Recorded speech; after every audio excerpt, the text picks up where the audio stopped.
Hello everyone, welcome back to the second lesson of Jamaican Fragment by A.L. Hendricks.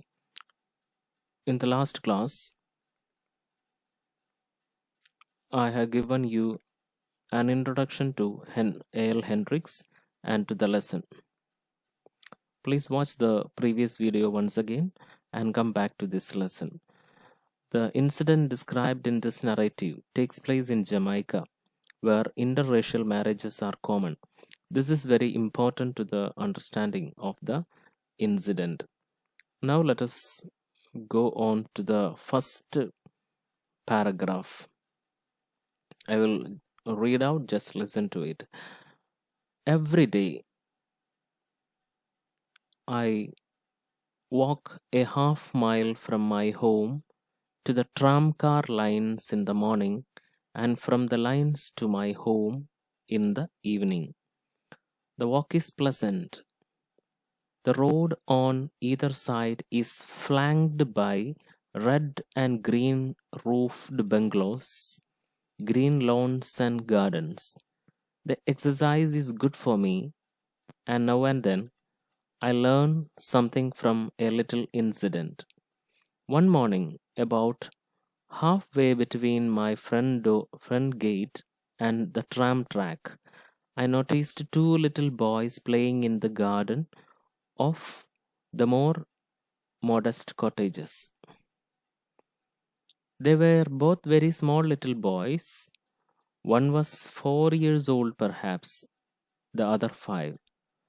The bigger of the two was a sturdy youngster, very dark, with a mat of coarse hair on his head and coal black eyes. He was definitely a little Jamaican, a strong little Jamaican. The other little fellow was smaller, but also sturdy. He was white, with hazel eyes and light brown hair. Both were dressed in blue shirts and khaki pants, though they wore no shoes and their feet were muddy. They were not conscious of my standing there watching them. They played on. The game, if it could be called a game, was not elaborate. The little white boy strode imperiously up and down, and every now and then shouted imperiously at his bigger playmate. The little brown boy shuffled along quite behind him and did what he was told. See, there are some difficult terms here. The author used to walk from his home to the tramcar lines, and on both sides of the road there were red and green roofed bungalows. Flanked by means have something on both sides. The road was flanked by green roofed bungalows, that is, having something on both sides, having the bungalows on the both sides of the road. Then sturdy means strong and healthy. The black boy was strong and healthy, sturdy, and coarse hair. Coarse hair means rough or harsh. Then the white boy had hazel eyes. Hazel means reddish or greenish brown eyes. Strode. The white boy strode. It is a past tense of stride. Walk with the long steps, and he walked imperiously. Imperiously means arrogantly. Then how the black boy walked. Black boy shuffled. Shuffled means walked by dragging one's feet, obeying everything.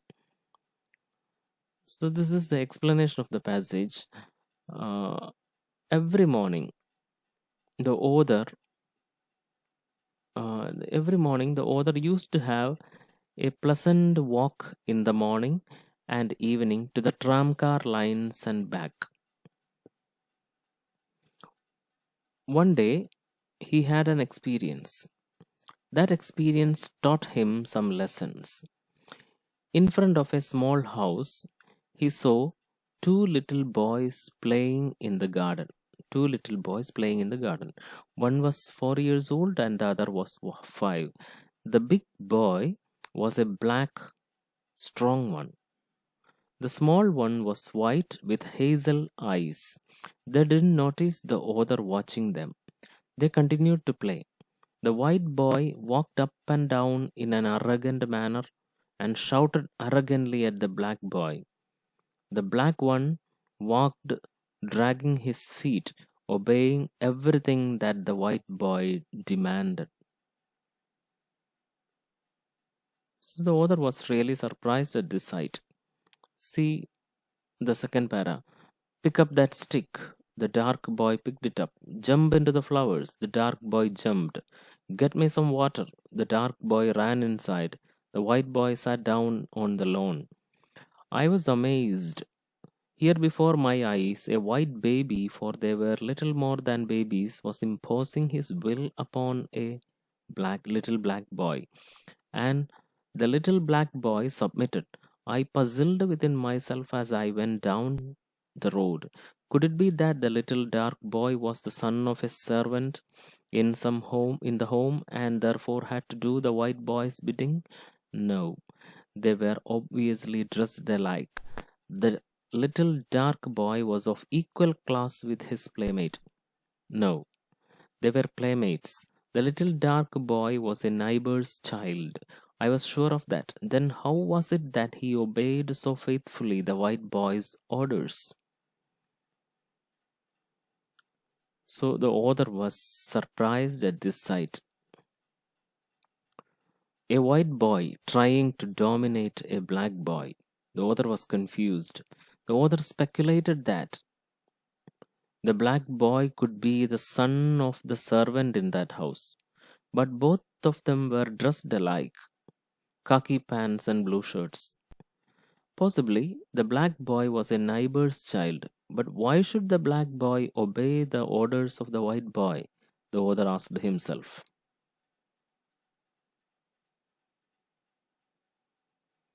Let us see.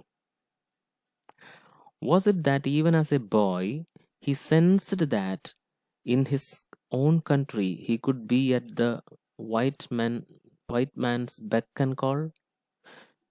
Could he, as his age, divine a difference between himself and the white boy? And did the little white youngster, so young, such a baby, realize that he would grow to dominate a black man? Was there an indefinable quality in the white man that enabled his baby, smaller and younger than his playmate, to make him his slave? I could find no answer.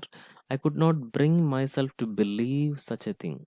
And yet, with my own eyes, I had seen a little dark boy take orders from a little white boy, obviously his social equal, and younger and smaller. Were we, as a race, really inferior?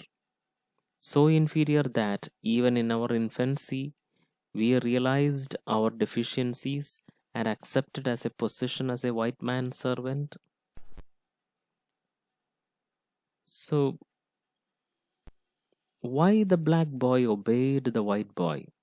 Did he feel that he is at the mercy of the white people in his own land?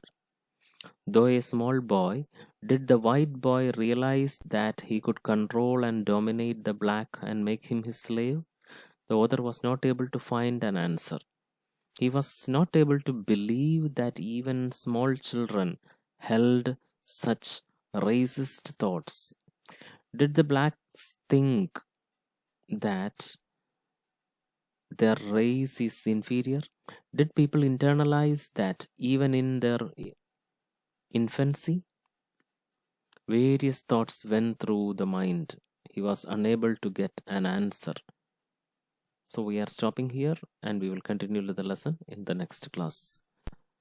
Thank you.